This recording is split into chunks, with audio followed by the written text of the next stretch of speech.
والتفت الساق بالساق إلى ربك يومئذ المساق. الحمد لله رب العالمين،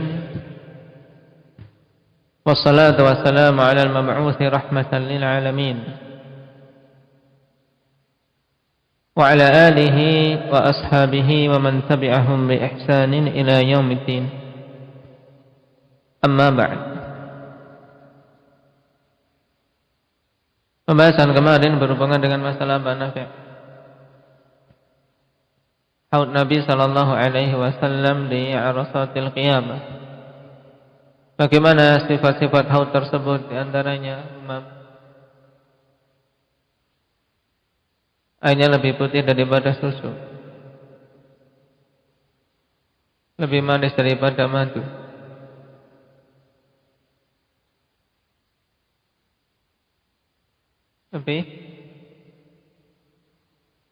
lebih wangi daripada misik.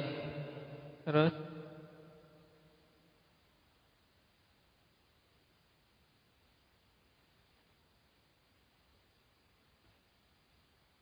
gelas-gelasnya seperti bintang-bintang di langit.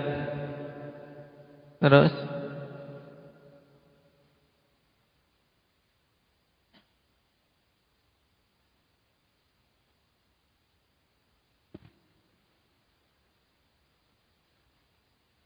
apa lagi?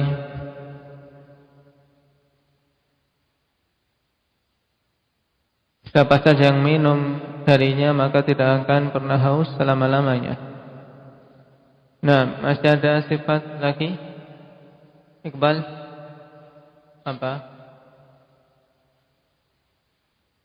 Nah, panjang dan lebarnya sejarak 1 bulan perjalanan. Baik. Dan dalil tentang haud dari hadis-hadis Nabi sallallahu alaihi wasallam begitu banyak, mencapai derajat mutawatir. Di antaranya hadis siapa? Rifki Abdullah bin Amr bin Al-As.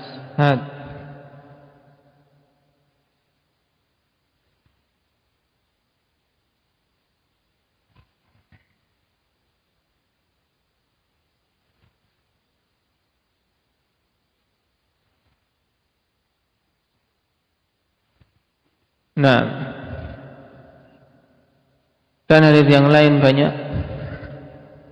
Adapun dari Al-Quran yang menunjukkan tentang haud adalah firman Allah Subhanahu wa taala, "Inna a'tainakal kautsar."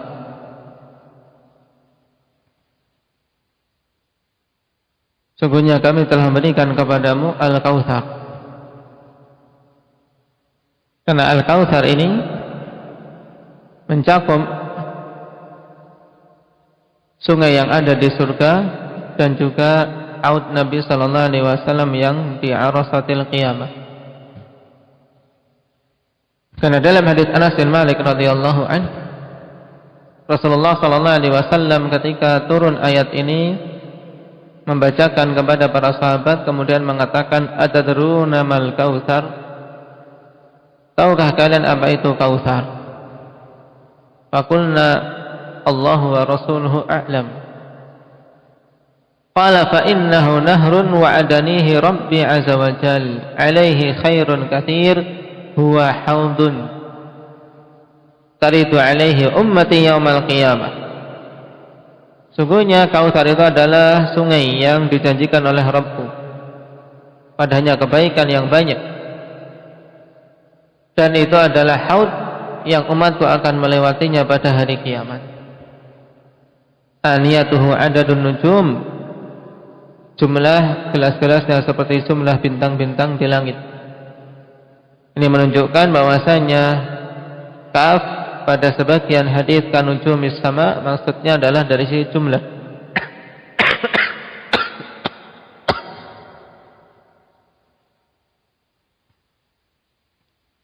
Dan haud ikhwani fillah telah diciptakan sebagaimana Rasul sallallahu alaihi wasallam kabarkan dalam hadis Abi Hurairah radhiyallahu anhu yang diriwayatkan oleh Imam Bukhari dan Muslim. Beliau mengatakan, "Ma baina baiti wa mimbari raudhatun min riyadil jannah." Apa-apa antara rumahku dan mimbarku adalah raudhah min riyadil jannah. Dulu kita gambar Masjid Nabi sallallahu alaihi wasallam itu. Nah, antara rumah Nabi sallallahu alaihi wasallam sampai ke mimbar, itulah yang dinamakan dengan raudhah sekarang. Mengambil dari hadis ini. Raudhatun min riyadil jannah. Kemudian kata beliau, wa mimbari ala haudi, dan mimbarku berada di atas haudku.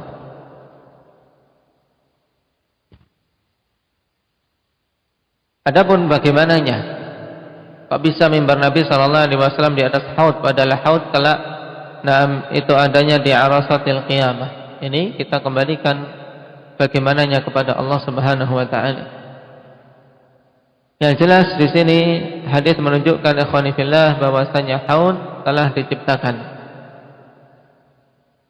Dan yang lebih tegas lagi dalam hadis Uqbah bin Amir yang juga diriwayatkan oleh Imam Bukhari rahimahullahu taala, di mana Rasulullah sallallahu alaihi wasallam mengatakan kepada para sahabat, "Inni faratul lakum wa ana syahidun alaikum wa inni wallah la anzuru ila haudil an." Sungguhnya aku demi Allah melihat haudku saat ini. Jadi menunjukkan bahwasanya haud telah diciptakan. Dan kewajiban kita beriman tidak seperti orang-orang Mu'tazilah yang kemudian menentang dan mengatakan, untuk apa terus? Apa faedahnya? Apa fungsinya? Nah, ini semuanya muncul kenapa? Karena adamul iman, tidak adanya keimanan yang benar terhadap kabar-kabar Nabi sallallahu alaihi wasallam.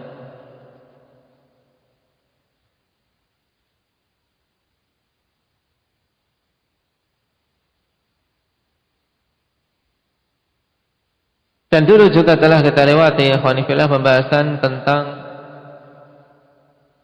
sumber air haud tersebut, yang darinya kita ketahui kenapa haud juga disebut Kautsar. Kenapa, Ridwan?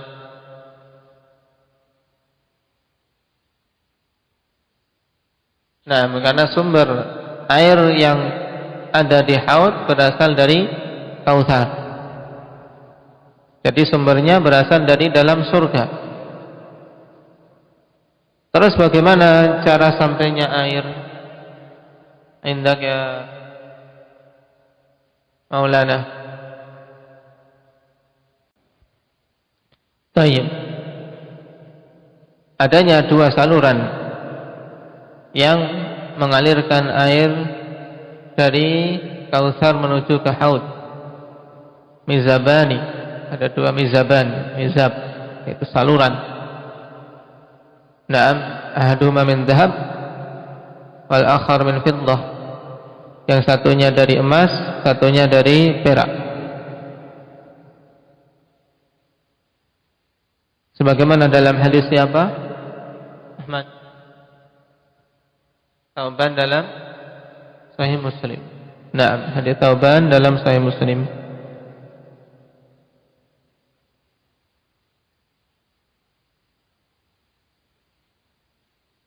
Kemudian juga disebutkan dalam hadis-hadis tentang haud bahwasanya Nabi sallallahu alaihi wasallam ketika menunggu dan mempersiapkan untuk umatnya yang akan melewati haud, ternyata di sana ada kaum yang diusir dari telaga Nabi sallallahu alaihi wasallam. Sebagaimana dalam banyak hadis, ikhwan. Di antaranya Rasulullah sallallahu alaihi wasallam katakan dalam hadis Abdullah bin Mas'ud yang diriwayatkan oleh Imam Muslim, "Ana faratukum 'alal haud wa la unazi'anna aqwaman thumma la ughlabanna 'alaihim fa aqulu ya rabbi ashabi ashabi fa yuqal innaka la tadri ma ahdatsu ba'dak. Aku mempersiapkan, namanya farat, ikhwanifillah, farat hukum, yaitu aku mendahului kalian di haud dan mempersiapkan untuk naam kalian yang akan mendatangi haud tersebut. Ini menunjukkan kasih sayang Nabi sallallahu alaihi wasallam yang sangat kepada umat. Dan Rasulullah mengusahakan untuk umatnya secara keseluruhan bisa minum, tapi ternyata ada yang diusir. Maka Nabi mengatakan, wahai Rabbku, mereka adalah sahabatku, mereka sahabatku. Dan dikatakan kepada beliau, sungguhnya engkau tidak mengetahui apa yang mereka ada-adakan setelahmu. Nah, dan mengenai golongan yang diusir dari haud, ikhwanifillah, mereka bisa secara umum dibagi menjadi dua golongan. Golongan yang pertama yaitu al-mubtadi'ah, ahli bid'ah, sebagaimana dalam nas hadits ini, innaka la tadri ma ahdatsu ba'dak. Sungguhnya engkau tidak mengetahui wahai Muhammad apa-apa yang telah mereka ada-adakan, yaitu mereka munculkan kebid'ahan-kebid'ahan setelah Nabi sallallahu alaihi wasallam wafat. Sehingga ahlul bid'ah dengan berbagai macam jenisnya terancam untuk tidak bisa minum dari telaga Nabi sallallahu alaihi wasallam.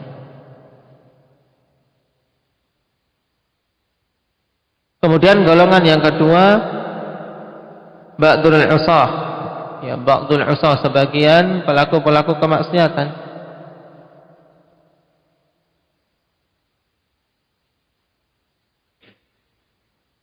Sebagaimana hal ini ditunjukkan oleh hadis Ka'ab bin Ujrah yang diriwayatkan oleh Imam Tirmidzi.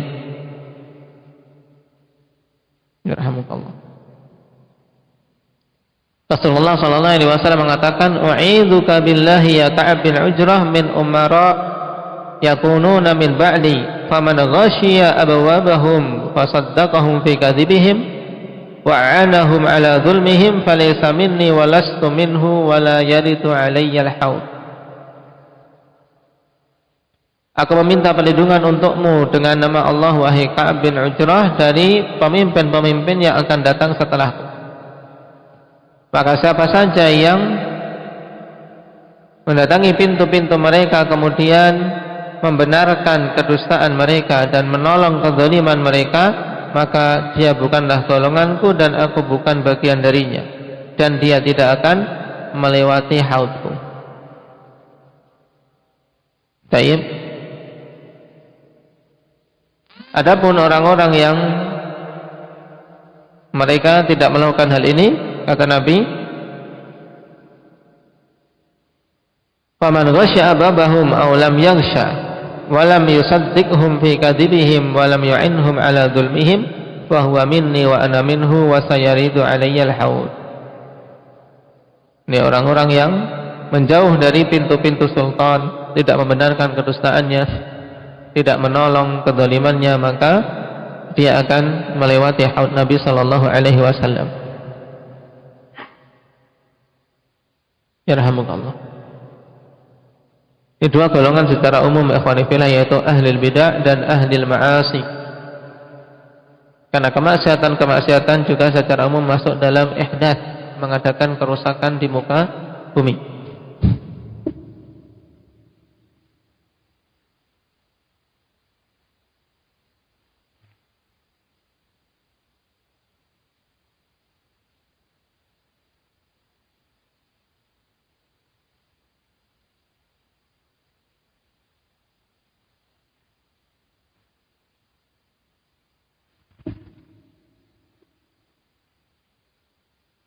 Kemudian haud ini, ya fanifillah, sebagaimana diterangkan oleh Syekhul Islam, yaitu fi arasatil qiyamah.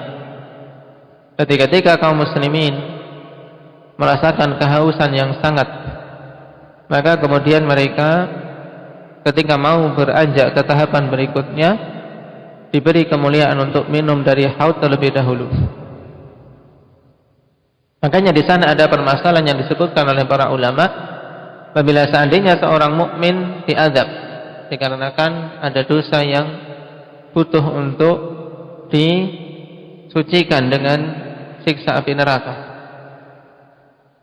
Nah, apabila telah minum dari telaga Nabi sallallahu alaihi wasallam, apakah kemudian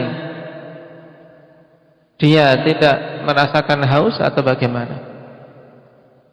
Nah, maka para ulama rahimahumullah taala ikhwanillah mengatakan yu'adzabu bighairil 'atash hatta wa in dakhala an-nar. Jadi mereka seandainya diazab dan sebelumnya telah minum dari haud Nabi sallallahu alaihi wasallam, dan itu mungkin saja, mungkin seorang tidak melakukan kebid'ahan tapi punya kezaliman kepada yang lain sehingga menjadi muflis wal'iyadzubillah, kemudian butuh untuk diazab di neraka terlebih dahulu, tapi sudah diberi anugerah untuk minum dari haud, maka apa? Nah, mereka terazab tanpa merasakan haus. Nah, walaupun masuk ke dalam neraka. Lalu bagaimana dengan ahlul jannah? Nah, ketika telah minum dari haud berarti tidak butuh minum lagi di surga. Adapun minum karena kehausan, nah mereka tidak butuh. Tapi mereka minum di surga, yaitu dikatakan dengan istilah oleh para ulama syurbu taladzud. Naam, syurbu ahlul jannah fil jannah syurbu taladzudin, yaitu dari apa? Taladzadza yataladzadu taladzudan, yaitu untuk bernikmat-nikmat saja. Minum untuk bernikmat-nikmat, sebagaimana manusia banyak dari kita pada beberapa kondisi tidak haus, tapi ketika mendapatkan minuman yang enak, minuman yang nikmat, tetap pengen minum, tidak Nabil? Tetap pengen minum walaupun tidak haus, tapi untuk bernikmat-nikmat saja. Nah,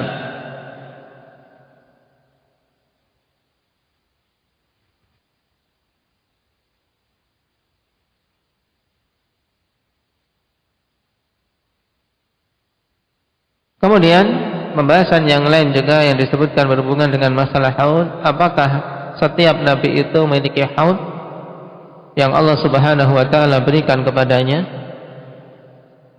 Datang dalam masalah ini hadis, inna likulli nabiyyin haudun. Sungguhnya bagi setiap nabi itu haud, yang diriwayatkan oleh Imam Tirmidzi rahimahullahu taala dari Samurah. Tapi hadisnya akhwanifillah dhaif. Kenapa? Karena ada inqita antara Hasan dan Samurah. Dhaif. Jadi riwayat Hasan Al-Basri an Samurah Ibn Jundub ini munqati', termasuk hadis ini. Adapun yang sahih cuma satu hadis saja, yaitu hadis apa? Hadis aqiqah, diingat-ingat itu. Riwayat Hasan Al-Basri dari Samurah itu riwayat yang terputus kecuali satu hadis, yaitu hadis tentang aqiqah. Oleh karena itulah ketika hadis ini adalah riwayat Hasan Al-Basri dari Samurah, maka derajatnya dhaif. Dan yang sahih riwayat ini mursal, termasuk mursal dari Hasan Al-Basri. Dan mursal termasuk bagian dari hadis-hadis yang dhaif.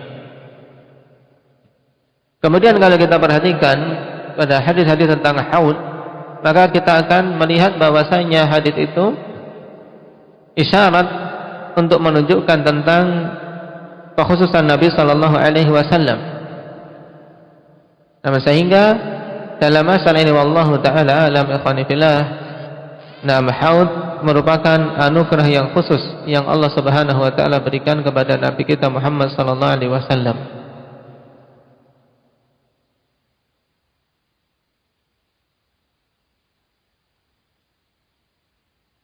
Makanya dari sini muncul pertanyaan berikutnya, apabila tidak setiap nabi diberi haud, Tapi yang ada adalah haud Nabi sallallahu alaihi wasallam, yaitu haud Nabi kita Muhammad sallallahu alaihi wasallam. Apakah kemudian kaum mukminin yang minum itu hanya umat Nabi sallallahu alaihi wasallam saja, ataukah keseluruhan orang-orang yang beriman di setiap umat? Dalam masalah ini, ikhwanillah, wallahu taala alam, yang dikatakan oleh Syekhuna Abdul Hamid Al-Hajuri hafizahullah taala, beliau mengatakan az-zahir na'am, li'annahu haudun tariduhu alaihi ummatu Muhammadin sallallahu alaihi wasallam, wa la mani'a an yarida ghairuhum wa yakunu fi hadha karamatun lin nabi sallallahu alaihi wasallam. Na'am, yang zahir na'am, bisa saja dikarenakan haud tersebut dilewati oleh umat Muhammad sallallahu alaihi wasallam kecuali yang diusir, dan tidak menutup kemungkinan bahwasanya umat yang lain dari umat-umat yang beriman akan melewatinya, yang itu menunjukkan kedermawanan Nabi sallallahu alaihi wasallam. Jadi bukan perkara yang mustahil, tapi wallahu ta'ala alam tentang hakikatnya bagaimana. Kita tidak mendapati nas yang demikian. Tapi yang jelas, yang datang nas dalam hadis-hadis tentang haud, bahwasanya umat Muhammad sallallahu alaihi wasallam yang mereka terjauhkan dari bid'ah, kemudian menjauh dari maksiat-maksiat, maka mereka mendapatkan janji untuk bisa minum dari telaga Nabi sallallahu alaihi wasallam.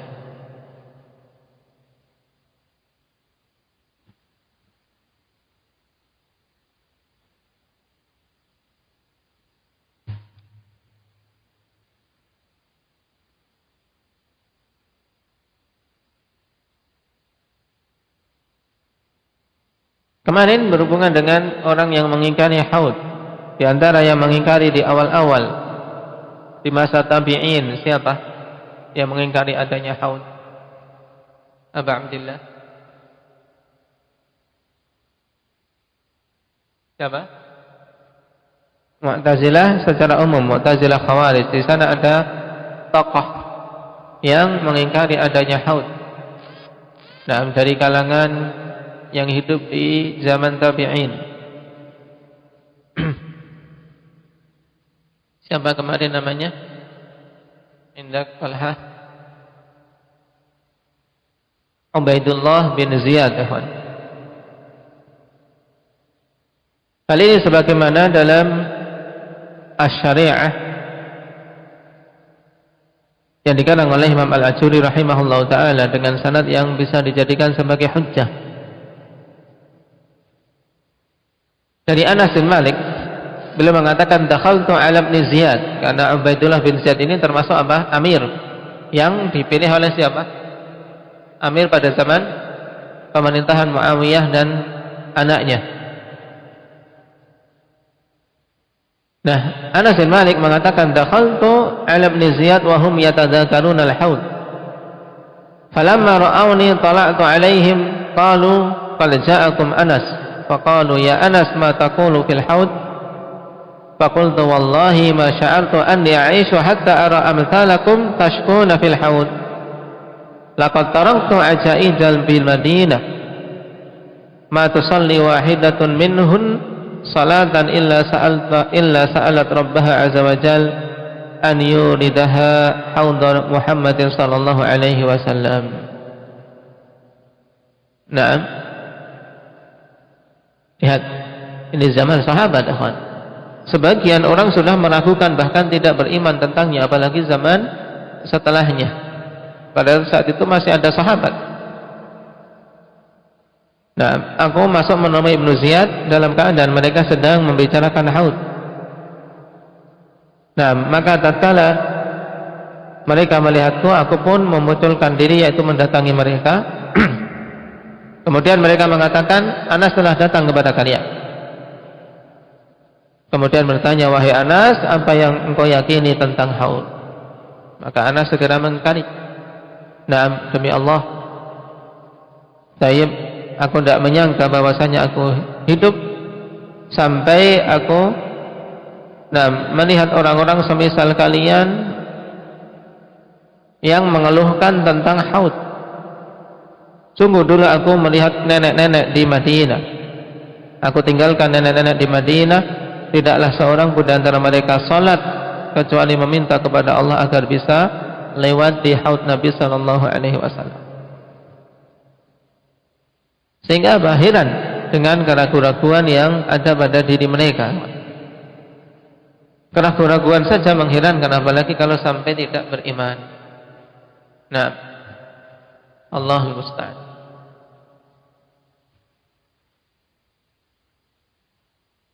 Pembahasan berikutnya as-sirat. Wa ma'nahu wa makanuhu wa sifatu mururin nasi alaih. Tentang sirat dan maknanya serta tempatnya dan sifat lewatnya manusia di atas sirat.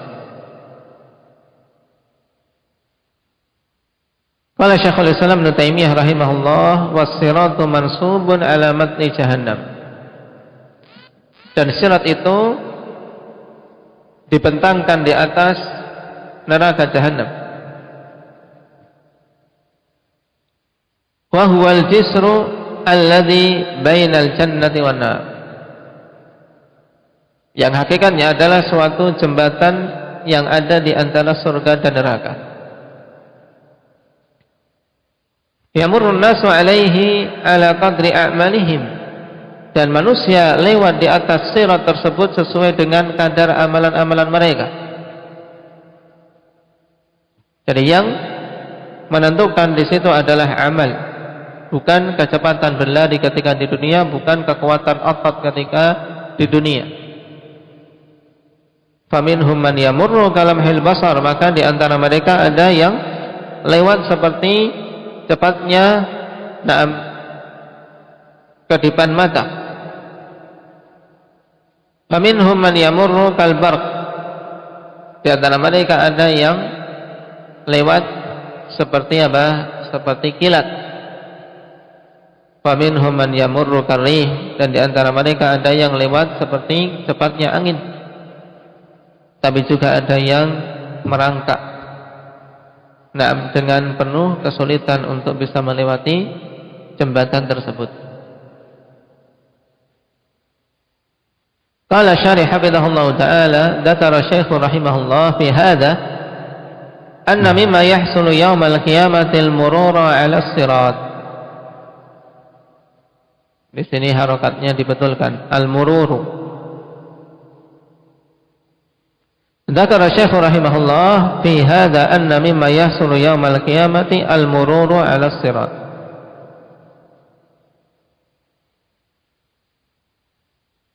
Syekh rahimahullah ta'ala menyebutkan dalam paragraf ini bahwasanya di antara hal yang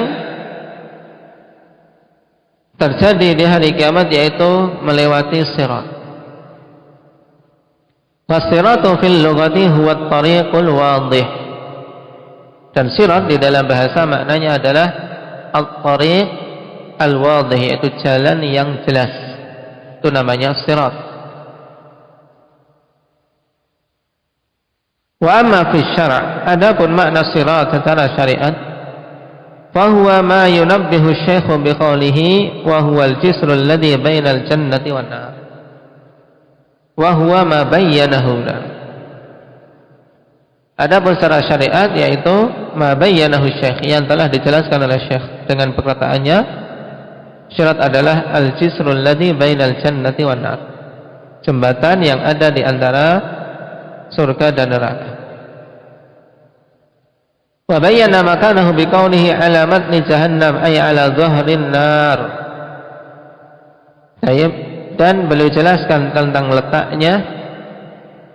syirat tersebut yaitu ala matni jahannam, yaitu di atas punggung neraka, yaitu di atas neraka, bawahnya langsung neraka, sehingga siapa saja jatuh dari sirat maka dia akan terjatuh di dalam neraka, wal iyad billah.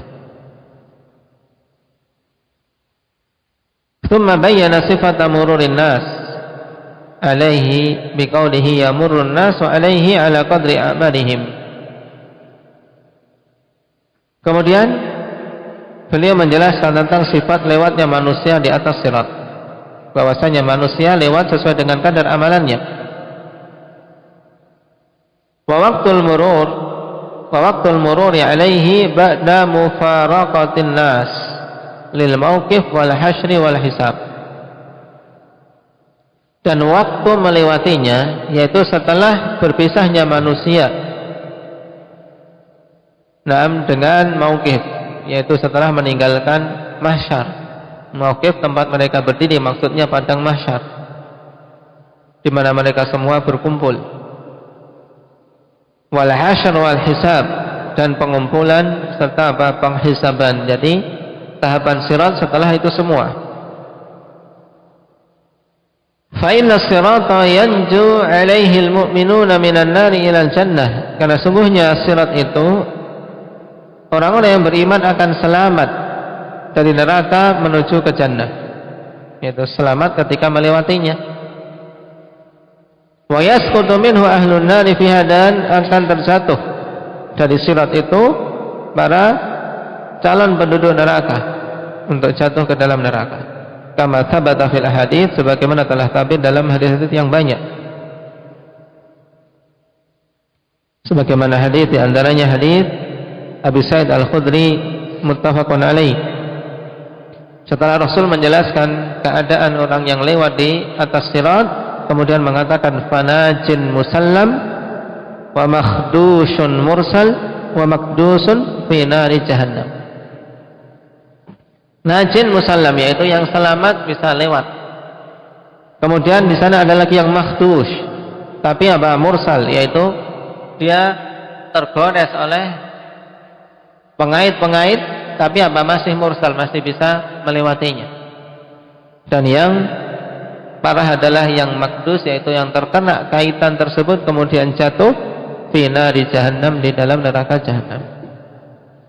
Karena ikhwani fillah, di bawah sirat neraka jahannam yang padanya na'am khatatif wa kalalib, selain licin kemudian ada apa? Sambaran-sambaran, ada pengait-pengait, sehingga orang yang terkena pengait kemudian jatuh, ya jatuh. Tapi ada juga yang Allah selamatkan, sudah terkena, tergores, tapi masih bisa meneruskan perjalanannya. Makanya doa para anbiya saat itu adalah Allahumma sallim sallim. Tidak ada yang bisa berbicara kecuali para anbiya, dan yang mereka katakan ya hanya doa ini, Allahumma sallim sallim. Ya Allah selamatkanlah, ya Allah selamatkanlah. Naam. Nas'alullah al-afiyah.